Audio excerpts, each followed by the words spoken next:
हमारे एपिसोड की शुरुआत जिन्गू से होती है। वो हॉस्पिटल में अपनी माँ के पास बैठा हुआ होता है और कहता है कि एक ऐसा पोषण जो सभी बीमारियों को ठीक कर सकता है। उस अमृत को बनाने के लिए मुझे 3 आइटम्स की ज़रूरत है जो कि मेरे पास अभी नहीं है, लेकिन मुझे पता है कि वो मुझे कहाँ पे मिलेंगे। लेकिन अगर मैं उन्हें अभी लेने के लिए गया तो ये एक सुसाइड मिशन होगा। मुझे अपनी ताकत को बढ़ाना होगा और बहुत ज़्यादा ताकतवर बनना होगा ताकि मैं उन तीनों चीज़ों को लेने के लिए जा सकूँ वहाँ पर। फिर हमें एक कैफे में जिन्बू और जीनो दिखाए जाते हैं। जीनो कहता है क्या तुम तैयार हो मेरा प्रपोजल एक्सेप्ट करने के लिए। जिन्बू बोलता है अभी सिचुएशन ही कुछ अलग है, इसलिए मैं तुम्हारा प्रपोजल एक्सेप्ट करने के लिए तैयार हूँ, लेकिन मेरी एक शर्त है। फिर जिन्हो बोलता है कि तुम अपनी शर्त बताओ, मैं तुम्हारी सभी डिमांड मानने के लिए तैयार हूँ।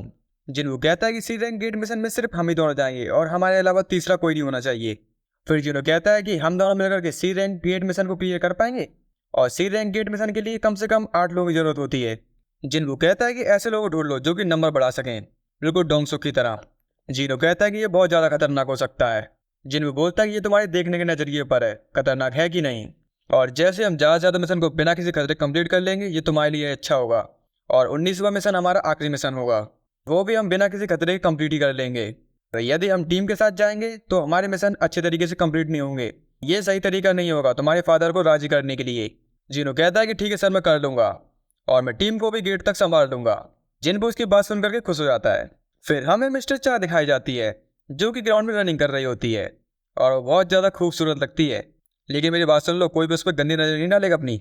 फिर मिस चा रनिंग कंप्लीट करने के बाद एक जगह जाकर रुक जाती है और पानी पीने लगती है और फिर वो टेबल पर बैठ जाती है और वो बोलती है कि तुम बाहर आ सकते हो, तुम मुझसे चाहते क्या हो। फिर दीवार के बाहर से एक आदमी निकलता है। वो कहता है कि मैं सरप्राइज हो गया हूँ, जैसा कि मैंने एक्सपेक्ट किया था एक एक्सरेक हंटर से। फिर वो कहता है कि मैं एक अच्छा समय नहीं ढूंढ पा रहा था तुमसे बात करने के लिए, मुझे माफ़ कर देना तुम्हें परेशान करने के लिए। फिर वो अपना बिजनेस कार्ड दिखाता है और वो बिजनेस कार्ड यूजन कंस्ट्रक्शन कंपनी का होता है। फिर सीन शिफ्ट होता है और हमें जिनो और उसके फादर दिखाई देते हैं और उसके फादर बोलते हैं कि 10 साल से भी ज़्यादा हो गए हैं, दुनिया बहुत तेज़ी से बदल रही है। इंफ्रास्ट्रक्चर, मीडिया और पॉलिटिक्स भी सभी डंजन से जुड़े हुए हैं और हमारा काम इंफ्रास्ट्रक्चर का है जो कि लोगों के बीच बिल्कुल आम है और बिना डंजन के रिसोर्सेज के हम लोग सर्वाइव नहीं कर सकते। और सिर्फ एक ही है जो कि हमारे लिए वो डंजन रिसोर्सेज ला सकते हैं, वो है हंटर्स। और हंटर्स के अलावा ये काम कोई और दूसरा नहीं कर सकता। और जो गवर्नमेंट एजेंसीज है वो भी हंटर्स एसोसिएशन को इस बात के लिए अप्रोच करती हैं कि वो नए हंटर्स को ढूंढें और अपने काम के लिए असाइन करें ताकि उन अनवांटेड डंजन्स गेट को क्लियर किया जा सके जो अचानक से हमारे सामने आ जाते हैं। डंजन्स क्लियर करने वाले हंटर पर काफ़ी बड़ी जिम्मेदारी रहती है, लेकिन आखिरकार जो हंटर एसोसिएशन है वो भी एक गवर्नमेंट एजेंसी है और डंजन से मिले ज़्यादातर रिसोर्सेज पर हंटर गिल्ड अपना हक जताती है। और हमारे देश में 5 सबसे बड़ी हंटर गिल्ड्स हैं जिनका की नाम है हंटर गिल्ड, फेरेन गिल्ड, व्हाइट टाइगर गिल्ड, फेरन गिल्ड और नाइट गिल्ड। और ज़्यादातर रिसोर्सेज पर इन हंटर गिल्ड का दबदबा रहता है, लेकिन ये बात सही नहीं है। उन रिसोर्सेज पर आम लोगों का हक होना चाहिए और सिर्फ हम हैं जो कि इस नेशन के डेवलपमेंट में सपोर्ट कर रहे हैं। और इसीलिए हमें अपने कंधों पर जिम्मेदारी लेनी होगी और एक नई गिल्ड की शुरुआत करनी होगी। जिनो कहता है कि हाँ। फिर वो अपने मन में बोलता है मैं शुरुआत से ही जानता था कि मेरा बड़ा भाई और एस रैंक हंटर मिलकर इस गिल्ड को संभालेंगे, लेकिन मुझे भी जिम्मेदारी अपने कंधों पर लेनी होगी। फिर सीन जिनवू पर शिफ्ट होता है। जिनवू अपनी सभी मिशंस को कंप्लीट कर चुका होता है और कहता है कि मुझे फिर से एक रैंडम बॉक्स मिला है, पता नहीं इसमें क्या निकलेगा, कहीं से पहले की तरह डीमन कैसल की ना निकला है या फिर रोज की तरह कोई आइटम। फिर वो बॉक्स अपने हाथ में लेकर के बॉक्स को खोल देता है और उसमें एक रैंडम आइटम निकल आता है। फिर जिनवू सिटी के सड़कों पर चल रहा होता है और कहता है कि मुझे और ज़्यादा ताकतवर बनना होगा, लेकिन फिलहाल मैं जिनो के मिशंस का इंतजार कर रहा हूँ। लेकिन यदि मैं अपने मिशंस कंप्लीट ना करूँ और मुझे पेनल्टी के तौर पर पहले की तरह उस सेंटीपीड से लड़ने का मौका मिल जाए तो मेरे लिए काफ़ी ज़्यादा अच्छा होगा, उससे मैं अपना लेवल बढ़ा सकता हूँ। लेकिन यदि वो सेंटीपीड पहले से अगर ज़्यादा ताकतवर हुआ तो ये मेरे लिए काफ़ी ज़्यादा खतरनाक हो सकता है। फिर जिनवू के मोबाइल में एक मैसेज आता है और वो मैसेज हंटर एसोसिएशन की तरफ से होता है और वो जिनवू को डी रैंक मिशन गेट के लिए बुला रहे होते हैं। जिनवू कहता है कि इस मिशन के लिए मुझे मना कर देना चाहिए क्योंकि ये टीम मिशन होगा और ये मेरे लिए शायद अच्छा ना हो, लेकिन खाली बैठने से तो ये मिशन कंप्लीट करना ही ज़्यादा अच्छा होगा मेरे लिए। फिर हमें एक जूडो अकेडमी दिखाई जाती है। वहाँ पर एक लड़का बोलता है कि मास्टर मैं आपको अभी भी नहीं हरा पा रहा हूँ। हमें दिखाया जाता है कि वो मास्टर मिस्टर सॉन्ग होता है। वो कहता है कि तुम्हारे लिए अभी भी मुझे हराना इतना आसान नहीं है। वो लड़का कहता है कि मास्टर मैं आपको आपकी फुल कंडीशन में हराना चाहता था। मिस्टर सॉन्ग कहता है कि तुम्हारे पास अभी भी काफ़ी समय है ये काम करने के लिए। फिर उसके मोबाइल पे भी एक मैसेज आता है। वो कहता है कि फिर से एक अर्जेंट कॉल आ गया है। जो लो रैंक हंटर्स होते हैं उन्हें खतरा नजर आते ही वो अपने मिशन से भाग जाते हैं। वो लड़का बोलता है कि मास्टर क्या आपको लगता है कि हमें नहीं भागना चाहिए यदि हमें खतरा नजर आता हो तो। फिर मिस्टर सॉन्ग उसी इंसिडेंट के बारे में सोचने लगता है। मिस्टर सॉन्ग बोलता है कि तुम्हारे सामने एक बूढ़ा आदमी है जिसने अपना हाथ खो दिया है, ऐसे ही किसी खतरनाक मिशन से बचते हुए। फिर लड़का पूछता है कि मास्टर आपने अपना हाथ कैसे खो दिया। मिस्टर सॉन्ग बोलता है कि मैंने अपना हाथ अभी अभी खोया है, इससे सिर्फ कुछ ही समय हुआ है। अगर मैं वहाँ से नहीं भागता तो आज मैं तुम्हारे सामने जिंदा नहीं खड़ा होता और ये दुनिया भी मेरे लिए नहीं होती। फिर हमें किम दिखाया जाता है और वो अपनी पत्नी से बोलता है कि मैं फिर से एक मिशन पर जाना चाहता हूँ। उसकी पत्नी बोलती है कि तुमने हंटर बनना छोड़ दिया था उस इंसिडेंट के बाद, और हंटर्स काम काफ़ी ज़्यादा डेंजरस होता है। तुम तो जानती हो तुमने अपने लास्ट मिशन में अपनी आधे से ज़्यादा टीम को खो दिया था। तुम भी बड़ी मुश्किल से वहाँ से बच करके वापस आ पाए थे। फिर तुम क्यों दोबारा से हंटर्स मिशन पर जाना चाहते हो? किम कहता है कि मैं जानता हूँ, लेकिन यूजी नेक्स्ट ईयर किंडरगार्टन में जाएगी और एक दिन जूनियर हाई में भी। हमें इसके लिए काफ़ी सारे पैसों की ज़रूरत होगी, और जो हंटर एसोसिएशन है ऐसे ही किसी लो रैंक हंटर्स को किसी भी मिशन पर नहीं भेजती। वो पहले गेट को चेक करते हैं फिर उसके बाद भेजते हैं, सिवाय उस लास्ट मिशन को छोड़कर। फिर उसके बाद बोलती है हाँ तुम ठीक कर रहे हो, मुझे माफ़ कर देना ये सब कहने के लिए, और अपना ख्याल रखना। किम कहता है कि हाँ आई लव यू, मैं ये काम जरूर करूँगा। फिर उसकी बेटी उससे बोलती है पापा आप स्ट्रांग हो ना? और किम कहता है कि हाँ मैं बहुत ज़्यादा स्ट्रांग हूँ। फिर सीन हंटर गिल्ड पर शिफ्ट होता है और व्हाइट टाइगर गिल्ड का गिल्ड मास्टर कहता है तुमने मेरे साथ चालाकी दिखाई है। फिर रेड सूट वाला आदमी बोलता है तुम मुझे इसके लिए क्या दोगे? फिर वो बोलता है कि तुमने मीडिया को मेरी तरफ भेज दिया, मैं मीडिया में बिल्कुल भी नहीं आना चाहता था। फिर रेड सूट वाला आदमी बोलता है तुम्हारे लिए तो अच्छा ही है, फिर तो प्रॉब्लम क्या है? वो कहता है कि ये तुम्हारा काम था, तुमने मेरे ऊपर क्यों डाल दिया?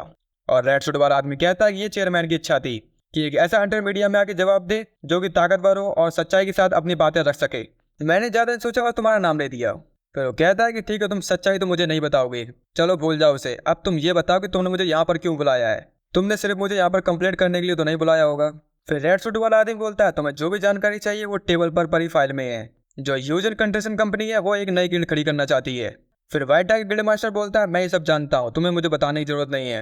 रेड सूट वाला आदमी बोलता है उन्होंने मेरे लोगों को भी अप्रोच किया है टेबल पर आने के लिए, और तुम्हारे लोगों को भी। ये सब हमारे लिए सही नहीं है, हमें ये सब जल्दी ही रोकना होगा।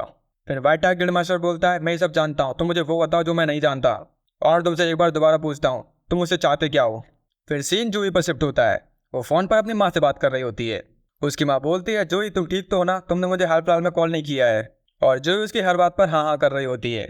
उसकी माँ बोलती है कि तुम्हारा काम कैसे चल रहा है? मैंने सुना है कि तुम बी रैंक हंटर हो, और बी रैंक हंटर काफ़ी ज़्यादा पावरफुल होते हैं, लेकिन तुम दूसरों पर बोझ हो। तुम डरपोकों की तरह भाग जाती हो। यदि तुमसे हंटर काम नहीं हो रहा है तो तुम वापस आ जाओ और हमारे घर के कामों में मदद कराओ। तुम्हारे पिताजी को भी काफ़ी ज़्यादा चिंता हो रही है। फिर जूही कहती है कि आप शांत हो जाइए, मैंने डिसाइड कर लिया है और मुझे यहाँ पर अकेला छोड़ दो। और वो फ़ोन को कट कर देती है। वो अपना सर पकड़कर वहीं पर बैठ जाती है, कहती है मैं दूसरों पर बोझ हूँ, और वो जिन्हों को याद करने लग जाती है। हाँ मुझे ये काम छोड़ देना चाहिए, लेकिन अलग तरीके से। फिर उसके पास भी हंटर एसोसिएशन से मैसेज आ जाता है डी रैंक गेट के लिए। फिर सीन हंटर गिल्ड पर शिफ्ट होता है। वहाँ पर मिस चा और व्हाइट टाइगर गिल्ड के गिल्ड मास्टर दिखाए जाते हैं। वो दोनों एक दूसरे सामने सिर झुका करके अपने अपने रास्ते में निकल जाते हैं। फिर मिस चा उसी रेड सूट आदमी के सामने आकर के खड़ी हो जाती है, और वो रेड सूट बोलता है कि मिस चा तुम्हें भी यूजन कंस्ट्रक्शन कंपनी की तरफ से अप्रोचिंग का ऑफर आया था क्या? मिस चा कहती है हाँ आया था, एक आदमी यूजन कंस्ट्रक्शन कंपनी से मेरे पास आया था, इसीलिए मैं आपको बताने के लिए यहाँ पर आ गई हूँ।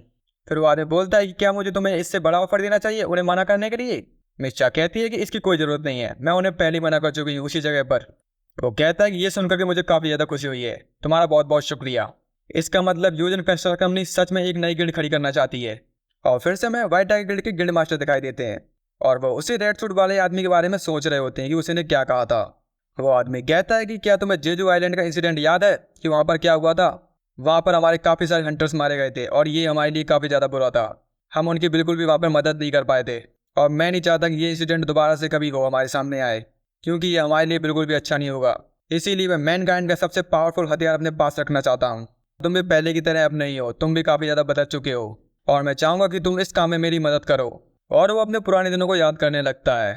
फिर सीन एक अजीब सी जगह पर शिफ्ट होता है। वहाँ पे एक आदमी कहता है कि प्लीज़ मुझे मार दो। फिर से हमें जिन्नू दिखाया जाता है। वो कहता है कि मैं बाहर जा रहा हूँ। जीना कहती है कि तुम्हारे अभी छुट्टी के दिन चल रहे थे, फिर तुम बाहर कैसे जा रहे हो? जिन्नू कहता है कि चिंता वाली कोई बात नहीं है। जीना कहती है इसका मतलब तुम मिशंस पर जा रहे हो और तुम्हें आने में काफ़ी ज़्यादा टाइम लगेगा। जिन्नू कहता है कि ऐसी बात नहीं है। जीना कहती है तुम वैसे यही बोलते हो, लेकिन मैं जानती हूँ तुम्हें इस बार काफ़ी ज़्यादा ताकतवर हो गए हो, और पहले से कहीं ज़्यादा, क्योंकि तुमने एक्सरसाइज की है, और दिखा देना अपने एक्सरसाइज का वहाँ पे जलवा। जिन्नू कहता है कि अभी हमें बहुत सारे पैसे कमाने हैं जो कि हमारे काम आएंगे। ठीक है मैं अब यहाँ से जा रहा हूँ। जीना उसे रोकने की कोशिश करती है, लेकिन वो निकल जाता है। फिर हमें मिस्टर सॉन्ग दिखाए जाते हैं। वो अपने मनी में बोल रहे होते हैं कि मेरी अवेकनिंग वापस हो गई है, लेकिन फिजिकली मैं अभी भी ठीक नहीं हूँ, और मेरी तलवार में अभी इतनी ताकत नहीं है कि वो मैजिक बीस्ट को हरा सके। मैं पिछले 10 साल से शॉर्ट्समैनशिप की ट्रेनिंग कर रहा हूँ, लेकिन डंजन्स में आते ये सब बेकार हो जाती है। फिर उसे जिन्बू दिखाई देता है, और वो बोलता है जिन्बू तुम? और उसके पास चला जाता है और बोलता है, जिनको तुम ही हो ना, मैंने पहचानने में गलती तो नहीं करी है? जिनको कहता है कि हाँ मैं ही हूँ। मिस्टर सॉन्ग कहता है कि तुम अब बिल्कुल ठीक हो, मैंने कभी सोचा भी नहीं था कि मैं तुमसे दोबारा मिल पाऊंगा। कुछ ही महीनों की बात है, तुम बिल्कुल बदल चुके हो और तुम्हें देखकर भी ऐसा लग रहा है कि मैं किसी अलग ही इंसान से मिल रहा हूँ। और जिनको ये सब सुनकर के हंसने लग जाता है। मिस्टर सॉन्ग कहता है कि जिनको तुम्हारा पाँव कैसा है, वो तो बिल्कुल कट चुका था ना?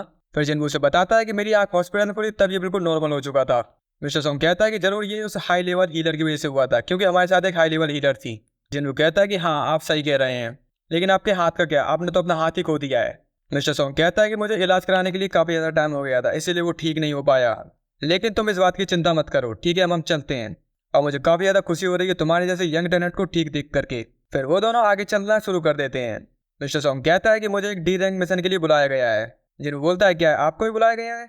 फिर वो दोनों डंजन गेट के सामने आ जाते हैं। फिर मिस्टर सॉन्ग सामने देख करके बोलता है, मुझे तो विश्वास ही नहीं हो रहा है, वो सब लोग जो हमारे पहले वाले मिशन में हमारे साथ थे।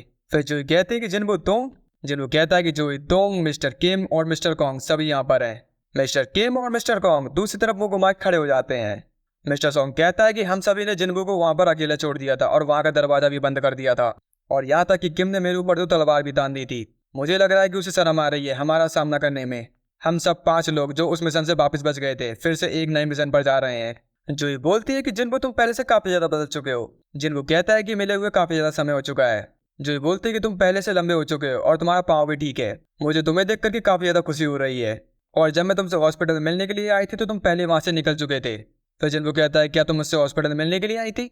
तभी वहाँ पर एक गाड़ी आती है और उस गाड़ी में से कुछ क्रिमिनल्स निकलते हैं। वो जिनको तरफ देख करके बोलते हैं, क्या तुम ही वो जवान आदमी हो? तुम्हें यहाँ पर नहीं आना चाहिए था। फिर उससे एक आदमी कहता है, तुम यहाँ पर घूमने के लिए नहीं आए हो, शांत हो जाओ। तभी हमें एक हंटर एसोसिएशन गाइड की आवाज़ सुनाई देती है। वो कहती है कि मैं आपको आज के डंजन के रूल समझा देती हूँ। आप सभी लोग डंजन क्लियर करने के लिए एक साथ में जाएंगे, और जो ये लोग हैं ये सब्स्टिट्यूट हंटर्स हैं। फिर मिस्टर सॉन्ग बोलता है, सब्स्टिट्यूट हंटर्स? रियल हंटर्स कहाँ पर हैं? फिर वो बताते हैं कि रियल हंटर किसी वजह से नहीं आ पाए हैं, और हंटर की शॉर्टेज होने की वजह से ये सब्स्टिट्यूट हंटर्स तुम्हारे साथ जाएंगे, और तुम्हें इस बात से कोई भी दिक्कत नहीं होनी चाहिए। फिर मिस्टर सॉन्ग बोलता है कि हम क्रिमिनल्स के साथ मिशन कंप्लीट करेंगे, ये तो काफ़ी ज़्यादा खतरनाक हो सकता है।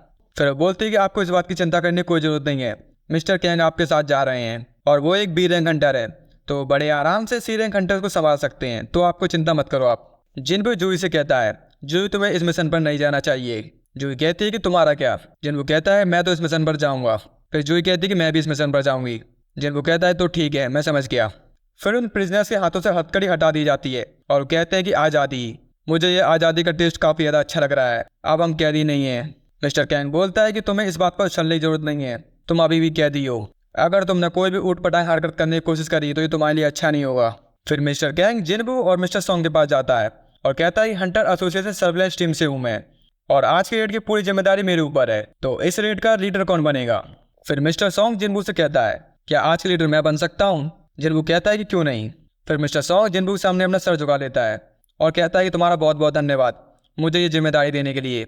मेरी गलती के कारण पहले हम 7 लोगों को खो चुके हैं, और वो तुम थे जिसकी वजह से हम 5 लोग सर्वाइव कर पाए थे, और मुझे उन 5 लोगों की तरफ से भी तुम्हें शुक्रिया अदा करने का मौका दो। मैं अपने दिल से तुम्हारा शुक्रिया अदा करता हूँ। फिर मिस्टर सॉन्ग किम से कहता है, किम तुम्हें प्रॉब्लम तो नहीं है यदि मैं आज की रेड का लीडर बन जाऊँ तो? किम कहता है कि तुम्हें जो करना है वो करो, मुझे उससे कोई प्रॉब्लम नहीं है। मिस्टर सॉन्ग कैंग से कहता है, तो आज की रेड का कैप्टन मैं बनूंगा। कैंग कहता है कि ठीक है, तो चलो सब लोग वहाँ पर। हाँ तो गाइस, हमारा एपिसोड खत्म हो चुका है। यदि आपको पसंद आया हो तो कमेंट में हमें बता देना, और कमेंट में यस टाइप कर देना। अगर आपको हमारा एंड में एक्सप्लेनेशन अच्छा लगता है तो आप हमारे चैनल को सब्सक्राइब कर देना, और आप हमें न्यू एंड में भी सजेस्ट कर सकते हैं जो आपके लिए हम एक्सप्लेन करेंगे। Thanks for watching.